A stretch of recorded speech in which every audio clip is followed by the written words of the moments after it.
This is a Leo, Sun, Moon, Rising, and Venus collective reading for the month of May. For your personal reading, kindly send me a direct message. Kamusta mga Leo? Let's see kung anong meron. Anong bago?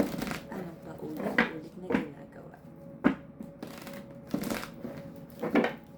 This is a Leo, Sun, Moon, Rising, and Venus collective reading for the month of May.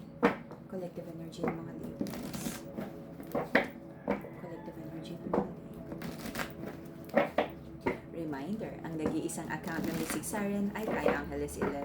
And the messages coming from a different account, hindi po ako yun. Mag-ingat sa scammers.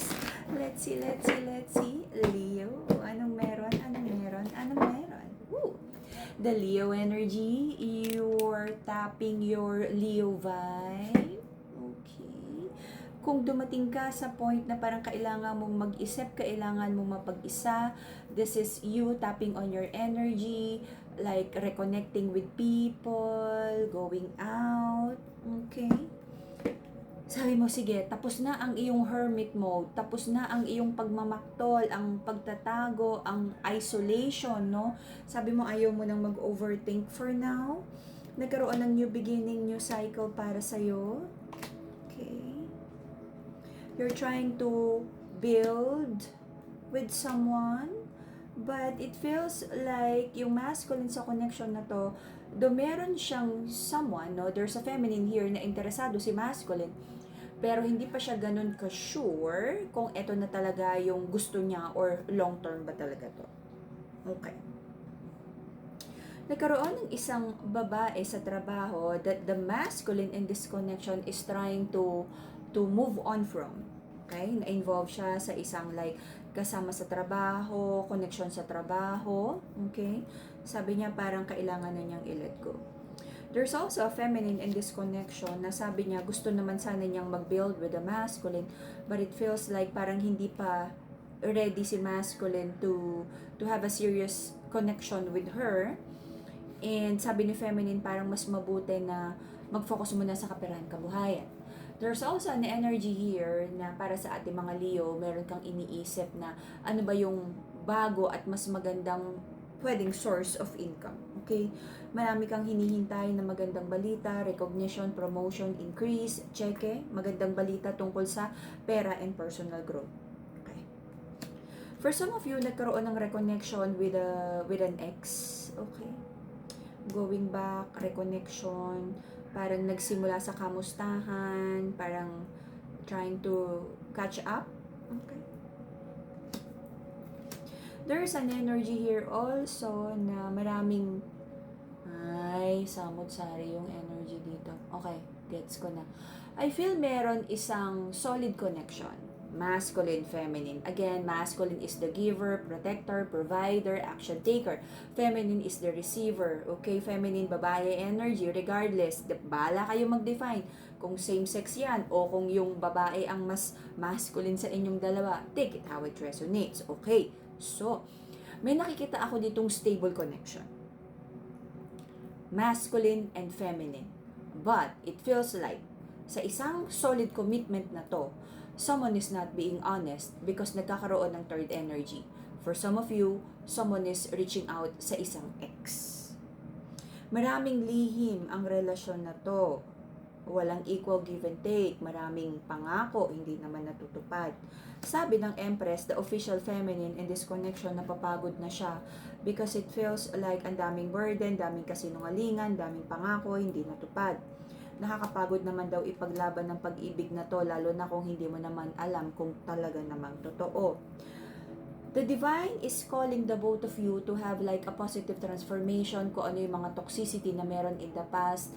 Parang, okay, final call, magbabago ba? O talagang gigibain na natin ang relasyon na to kung hindi naman talaga willing to meet each other halfway. Okay? But it feels like the masculine in this connection, may mukhang, what do you call that? May anger issues yung masculine sa connection na to. May mga tendencies na magsalita ng hindi tama, masakit, very impulsive, or sabihin natin, for some of you, verbally abusive. Okay? Sabi ng masculine sa connection na to, gusto niyang i-keep ang isang solid commitment, At right now, medyo umaatras na siya sa mga, sabihin natin, mga temporary connections na na-involve siya in the past. Because nagkaroon ng realization sa masculine sa connection na to, na parang pinapahamak lang niya yung pag-entertain ng mga third party or like reconnecting with ex or third party connection. Okay? Let's see. Hopefully, matapos na ang mga problema. You might be dealing with an Aries, Kapwa Leo. Let's see. Cancer, Taurus, Scorpio.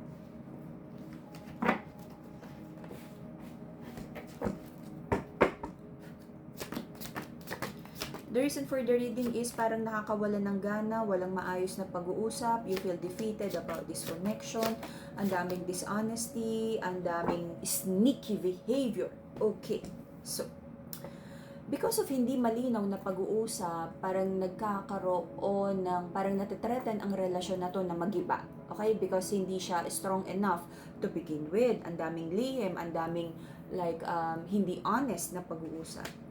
But sabi ng feminine sa connection na to, patience, no? Baka naman nag-overthink lang, baka naman tamang hinala lang. So you're trying to like pag-isipan yung mga bagay-bagay kung worth it ba na ipaglaban pa ang relasyon na to. This time, it feels like binigyan nyo ulit ng new beginning, another chance ang relasyon na to. Maraming prayers and manifestation here na sana matapos na yung pagtatalo at magkaroon na ng victory ang relationship na to. Marami ka rin minamanifest na sana maging okay na rin ang finances, recognition, promotion, kung ano yung mga personal growth na minamanifest mo para sa sarili mo. Right now, nahihirapan ka, no? Something or there's a certain situation na parang nawawalan ka ng balance, you're feeling very emotional about,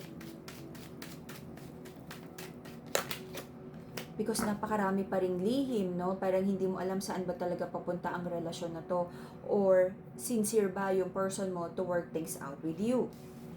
The feminine in this connection, ready naman siya for long term. Ang question na lang is gaano ba ka-ready si masculine sa connection na to. Ready ulit mag-take a leap of faith, magtiwala, no? Sabihin natin, clean slate. Sabi ni feminine, okay masculine, sige, kung ano man yung mga nangyari in the past, ayaw mo namang umamin, fine, clean slate, new beginning tayo. Sabi ni feminine, love naman talaga niya si masculine. Kaya kumbaga hanggat kaya niyang ayusin, ilaban ang relasyon na to, ilalaban niya. Meron ka mga doubts kung tama pa talagang bigyan ng another chance, pagtitiwala ang relasyon na to. Because nagkaroon na ng maraming broken promises in the past. Sabi nga, yung biggest indicator ng future behavior ay yung past actions. Okay? So, I'm not saying na tanggalin mo ng lahat ng hopes and tiwala sa tao na to, but ang sinasabi ko lang ay, kumbaga, ingat lang, protect your heart and manage your expectations. Because kung ano yung naging pattern in the past, kumbaga malaki yung chance na maulit lang. Okay? Though, may magandang potential. Let's see. So, may mga hurtful situation in the past for in the next 3 months na susubukan mong kalimutan, to move past it, magkaroon ng reconnection, magkaroon ng maayos na relasyon, better energy para sa inyong dalawa. But it feels like nandun pa rin yung mga unacceptable or toxic behavior ng masculine na maaaring magdala ng broken heart and disappointment energy na naman sa relasyon na to. So parang ang nakikita ko, no, ine-exhaust lang ni feminine ang lahat ng pagmamahal, pagtitiwala at chances na kaya niyang ibigay kay masculine. Kumbaga is, kung meron pa siyang 3 pisong pansugal, isusugal na niya lahat. At least, kung hindi man, kung if you feel na matatalo at mababankrupt lang, para sa ano pa, itaya mo na yung natitirang 3 piso, 3 piso na lang naman. But sabi ni masculine, ayaw niya ng conflict, kaya lang, parang hindi naman talaga ganon talaga kadaling magbago. But, ang problema dun sa energy ng masculine sa connection na to, kulang sa personal accountability and desire for like yung totoong pagbabago. Because it feels like para kay masculine, just to avoid conflict, i-deny na lang niya or sasabihin niyang magbabago na, hindi na ulitin. But then, lagi na lang nagkakaroon ng false promises. Okay? So, case to case, ang sa akin dito, kung ano yung ipinangako, ito pa rin. para hindi na lang paulit-ulit yung mga disagreements nyong dalawa. Okay? Ang nakita ko kasi dito, maaari na namang magkamali si masculine at ma-disappoint si feminine. So sabi ni masculine, magde-deny na lang siya or magdadahilan siya para wag silang mag-away. At may pagka-defensive yung energy ng masculine. Wherein, walang problema or walang difficult situation na naaayos by just denying it. Kasi parang magre-resurface yan hanggat inuulit-ulit, hanggat hindi nare-resolve. And you really have to sit down with it at pag-usapan at magkaroon talaga ng like apology na may change behavior para maging better ang energy ng sitwasyon na to. Kidoki. Otherwise, parang it's either magtiis na lang kayo na it is what it is or, dalawa lang naman yan. Magbago or magtiis. Choice is yours. Okie-dokie. So that would be the Leo, Sun, Moon, Rising, and Venus collective reading for the month of May. See you again in a few days for your bonus reading. Bye-bye, Leo.